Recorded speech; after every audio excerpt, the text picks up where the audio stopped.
ಅಂತ ಹೇಳಿದ್ವಿ ಅಲ್ವಾ?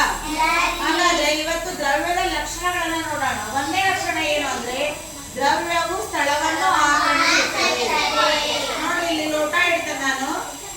ಈ ಲೋಟ ಸ್ಥಳವನ್ನ ಆಕ್ರಮಿಸಿಕೊಂಡತೆ ಇಲ್ಲ. ಲೋಟ ಕೂಡ ಒಂದು ದ್ರವ್ಯ. ಈ ಸೇರ್ ಕಾಣ್ತದೆ ನಿಮಗೆ? ನೋಡಿ, ಇಷ್ಟು ಜಾಗವನ್ನ ಇಟ್ಕೊಂಡತೆ ಇಲ್ಲ. ಇದು ಹೀಗೆ ದ್ರವ್ಯವು ಸ್ಥಳವನ್ನ ಆಕ್ರಮಿಸಿಕೊಂಡಿದೆ. ಗೋಧಿ ನುಚ್ಚೈತೆ. ಈ ಗೋಧಿ ನುಚ್ಚನ್ನು ನಾ ಡಬ್ರಿಗೆ ಹಾಕ್ತೇನೆ. ಅದು ಎಷ್ಟೈತೆ ಅಷ್ಟ ಆಕ್ರಮಿಸ್ಕೊಳ್ತೈತೋ. ಹೆಚ್ಚಾಗಿದೆ ಏನಾಗತಿ ನೋಡ್ರಿ, ಹೆಚ್ಚಾಗಿದೆ ಏನಾಗತ್ತದು ಚಲ್ತತಿ. ಅದಕ್ಕೆ ಎಷ್ಟು ಬೇಕೋ ಅಷ್ಟೇ ಏನ್ ಮಾಡ್ತದೆ, ಸ್ಥಳವನ್ನ ಆಕ್ರಮಿಸಿಕೊಳ್ಳುತ್ತದೆ. ಓಯ್ ಮೇಘನಾ, ಚಿಂದಿ. ಓಯ್ ಮೇಘನಾ, ಅಕ್ಕಿಗೆ ಮೇಘನಾ ತಲೆ ತೆಗಿಯನಕ್ಕಿ. ಕಾಣಿಸ್ತದಲ್ಲ ಇದು? ನೋಡೋಣ, ಹಿಡಿತೈತೋ ಚಲ್ತತೋ ಗೊತ್ತಾಗತ್ತೆ.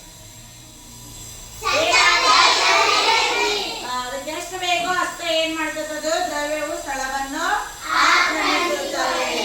ಅದೇ ರೀತಿ ನಾವು ನೀರನ್ನ ತೆಗೆದುಕೊಳ್ಳೋಣ.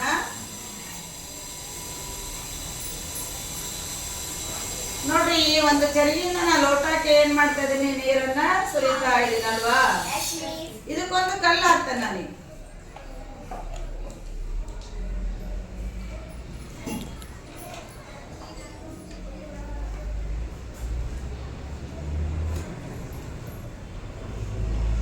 ಏನಾಗ್ತೀಗ ನೀರು ಚಲ್ತೋದಿಲ್ಲ.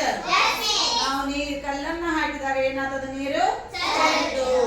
ಇದರ ಅರ್ಥ ಏನು ಅಂತಂದ್ರ ಅದಕ್ಕೆ ಎಷ್ಟು ಬೇಕೋ ಅಷ್ಟೇ ಏನ್ ಮಾಡ್ತದೋ ಆಕ್ರಮಿಸಿಕೊಳ್ಳುತ್ತದೆ. ಹೌದಾ? ದ್ರವ್ಯವು ಏನ್ ಮಾಡ್ತದೆ, ಸ್ಥಳವನ್ನು ಆಕ್ರಮಿಸಿಕೊಳ್ಳುತ್ತದೆ. ನನ್ನ ಕಲ್ಲನ್ನ ನಾವು ಬಳಿ ಇಟ್ಟಾಗ ಜಾಡಿಯಲ್ಲಿರುವ ನೀರು ಏನಾಯ್ತು, ಏನಾಯ್ತು, ಲೋಟದಲ್ಲಿರುವ ನೀರು ಏನಾಯ್ತು, ಹೊರಗಡೆ ಚಲ್ತು. ಹಾಗಾದ್ರೆ ದ್ರವ್ಯವು ಇದರಿಂದ ನಮಗೆ ಏನು ಗೊತ್ತಾಗತ್ತೆ, ಸ್ಥಳವನ್ನು ಆಕ್ರಮಿಸುತ್ತದೆ. ಒಂದು ದ್ರವ್ಯವು ಆಕ್ರಮಿಸಿರುವ ಸ್ಥಳವನ್ನು ಮತ್ತೊಂದು ದ್ರವ್ಯವು ಆಕ್ರಮಿಸಲು ಸಾಧ್ಯವಿಲ್ಲ. ಒಂದು ದ್ರವ್ಯ ಇರೋ ನೀರೈತಿ, ಈಗ ಇದು ಆಲ್ರೆಡಿ ಏನಾಗ್ಬಿಟ್ಟತಿ, ಆಕ್ರಮಿಸಿಕೊಂಡತಿ. ಮತ್ತೊಂದು ದ್ರವ್ಯಕ್ಕೆ ಇಲ್ಲಿ ಏನಿಲ್ಲ, ಜಾಗ ಇಲ್ಲ.